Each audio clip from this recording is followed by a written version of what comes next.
with all this exposing drama that consistently happens now. It's like every day there's something new.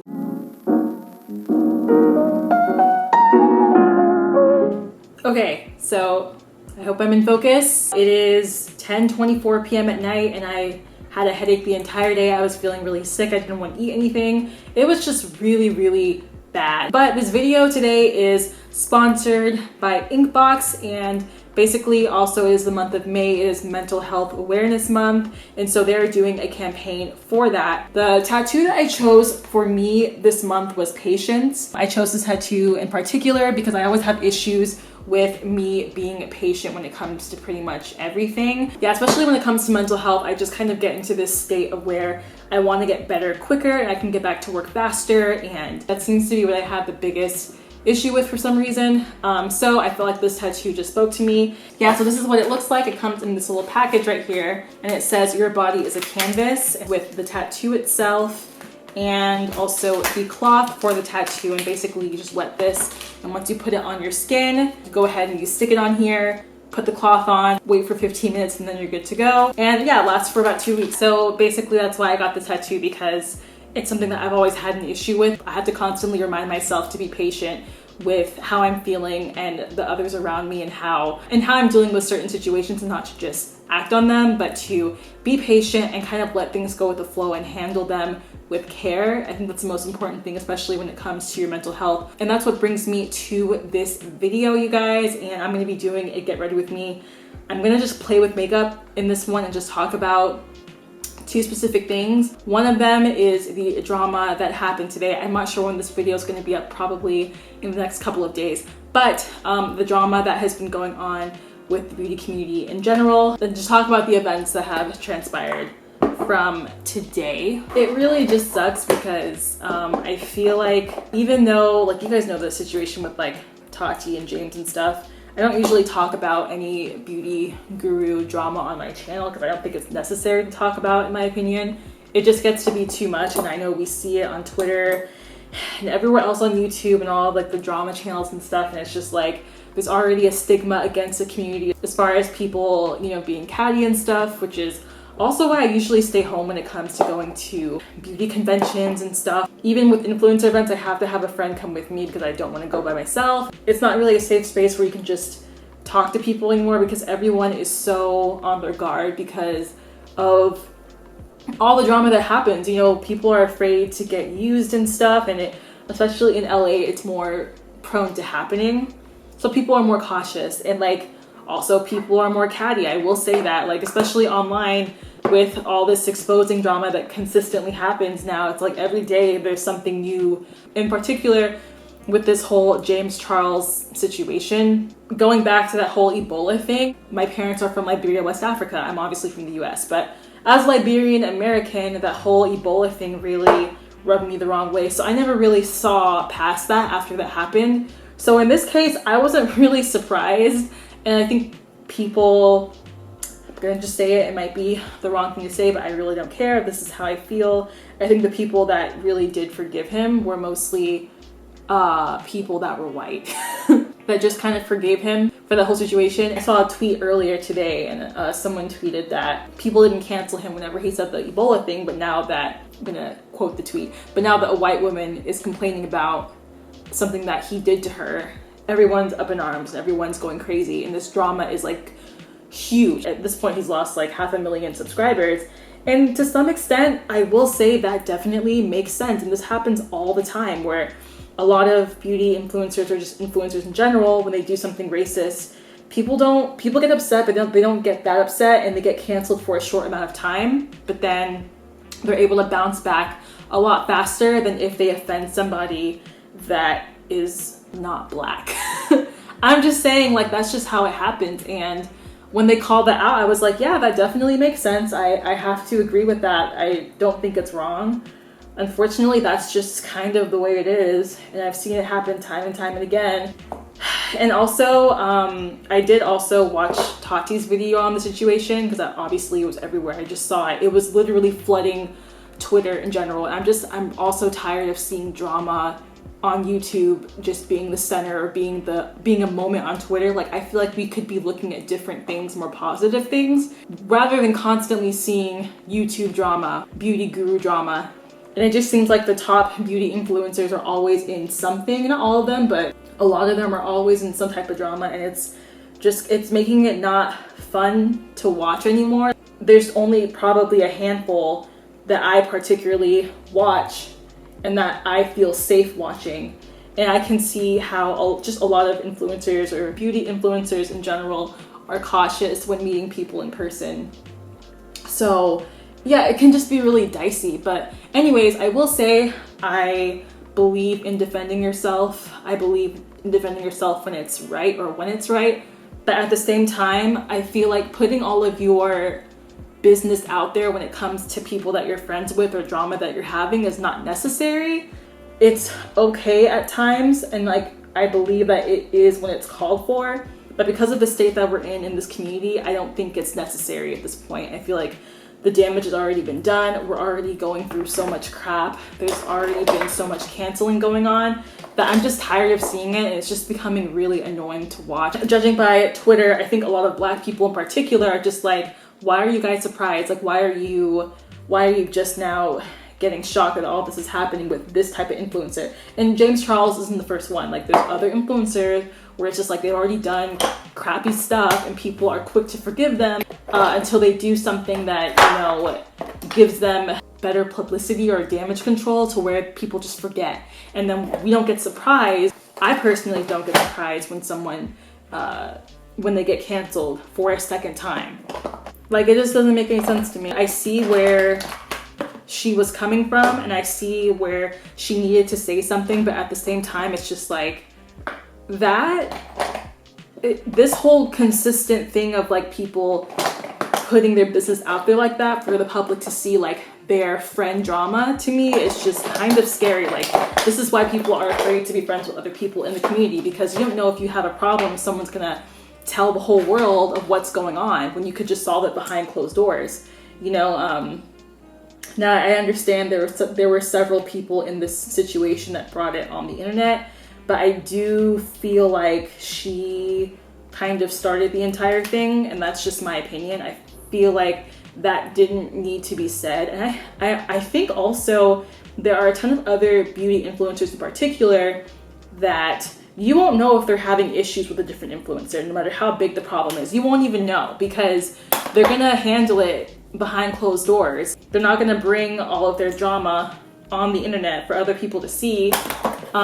Even though obviously I did agree with a lot of the stuff that she was saying in the video. Like, don't get me wrong, I am 100% on her side. But at the same time, I would have rather missed all this drama. And I think it's just kind of bringing everybody down in a way. Like, it's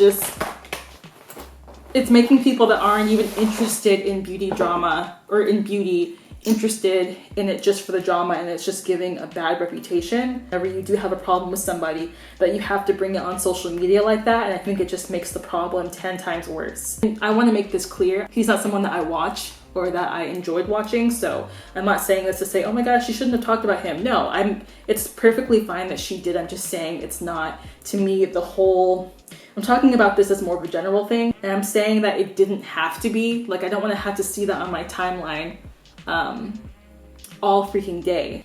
And it makes me also not really want to claim being a part of the community in general. And also it makes me not really want to meet new people that are in the community, because it can just be really catty and just gross. I don't know, I've been kind of taking time off of YouTube more recently just to give myself a break. And so during this break, kind of seeing all this stuff happen, I don't want to watch the stuff, I don't want to be associated with it. And unfortunately, all these drama channels are just obviously on this stuff. So of course we're still going to be seeing it, whether we like it or not. It's just going to be there. And then going on to a different topic as well, I wanted to talk about there's been drama with this shopping brand. And I'm not sure if you guys remember, but if you do follow me on Instagram, my Instagram is Timaloveslemons. I'm going to put the link on the screen also down below if y'all aren't following me on Instagram. But last year, before I went to Japan, it was around this time in May, I did get invited from this company for a photo shoot. and you guys saw on my Instagram that I did a shoot with them. But whenever I got there, I wondered why. Like, I ended up finding out the other girls that I was with, they had like a ton of subscribers. Like, one had like 1 million, the other one had like almost 1 million Instagram followers and stuff. Like, they all had really big numbers. And I was wondering, because the shoot was obviously not paid, but from what I was thinking, like usually if you are a bigger influencer and someone's asking you to model for them or for a company, they usually get paid for whatever they're being asked to do. And this I know now because obviously I've done more shoots and stuff for different companies, so I know what to expect. But in this case, I know that I wasn't, and I had a feeling that the other girls that were there were being compensated for their time. And anyways, I just remember leaving that shoot, texting one of my friends, and I just told him, like, I feel so weird here. Like, why, I don't know why they invited me on this, like onto this photo shoot. I just couldn't understand why for some reason. And that was just the feeling that I got. Not to say that it wasn't fun. I think it was fun, but I just felt very much out of place. And I just remember that being a feeling that I had the whole time that I was at the shoot and stuff. I even went to lunch with them right afterwards, and I just had that feeling. Here's the thing. When you, I don't know how to say this. I mean, I think I do know how to say this, but I probably never talked about this on my channel before. But when it comes to being in a white spaces, when you're the only Black person in a white space, I have to say it's like you can feel the energy and you can also feel the exclusion. Like you don't feel included a lot of the time. I think it's very rare that you do feel included, and there's always this energy of like just people not really caring to want to interact with you. And put down in the comment section if a lot of you guys feel the same way, but I've always felt that way. Especially when I was in college and stuff, I felt that way. Not so much in high school. My high school was pretty diverse, so I didn't really experience that too much, but definitely in college, I did, especially as an art student. There were lots of times where I was the only Black student in my classes.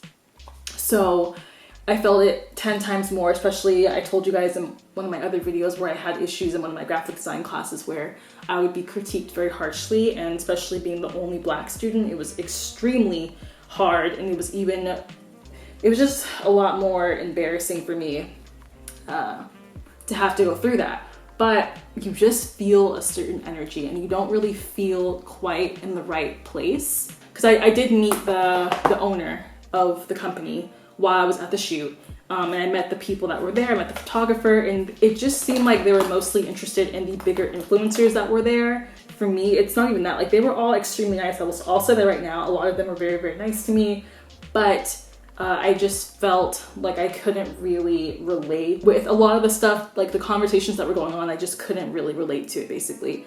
And I think for me at the time was more of, I thought, like, oh, well, it's not that everyone's white, but it's more like everyone was at a different level as far as being an influencer. And I also realized too with this whole situation, the main reason why they're getting in trouble is because the people that were going to Coachella with them, they kind of split up the groups. Like, there was a few Black girls and then the rest were white, and then the Black girls ended up getting a less fancy room, and the white girls that were separated from them, they got really, really nice they got really nice rooms for Coachella and stuff, and you could clearly see that in their vlogs. So I don't know why they didn't think about that, or they try to post people of color, and they do, but when it comes to these brand trips, they don't invite people like that unless they have a big amount of subscribers. You know, they're not gonna really pay much attention to the smaller influencers. And the only reason why I'm bringing this up is because I have worked with them before, by the way. Because of my experience, I'm just kind of letting you guys know the vibes that I felt. And also, I didn't tell you guys, but I was invited to that Fiji trip back last year. But they told me a few months ahead of time, and this was like right before I went to Japan. They told me that I had to have at least 10,000 followers on their app for me to be able to go on this trip. For me, not having much of a reach and stuff like that, to get 10K followers on their new app that they had, I just feel like it would have been, like, I didn't feel like trying. Not because I didn't want to go, it's just because I was afraid I would have the same feeling and vibe that I had during the shoot. Like I didn't want to go there and then be with girls I didn't even know that I couldn't really connect with. And I felt like I would be in that position, like I would be ignored or that I wouldn't be able to make friends as easily. And I always have that fear, but especially when I'm feeling that vibe from like day one, I'm definitely not gonna wanna make the effort to go on a trip where I feel like it's gonna happen. And I already did, and maybe I set that up for myself, but I just had that vibe that it was going to happen. So I didn't even try, and I just stopped contacting them. They were messaging me for a while to see how I was doing for the app, and I just never messaged them back. I would wanna have a good time, so. And then I started seeing all of the Fiji trips, and there was drama with some of the girls, again, not feeling included during those trips. And it was just interesting seeing the people that actually went through that. And I already had called. I just knew that I would have that experience if I decided to work hard and go.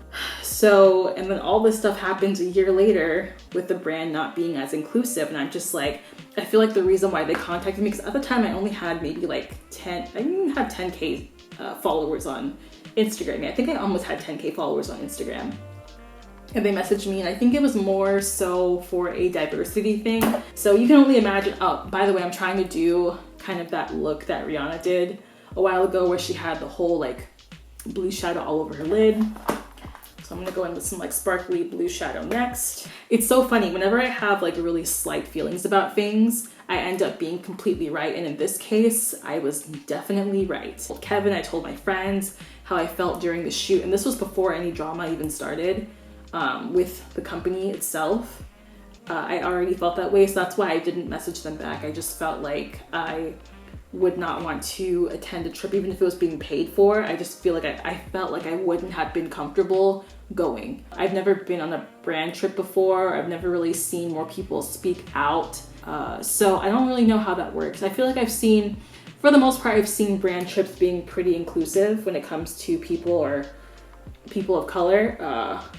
At least from the ones that I've seen.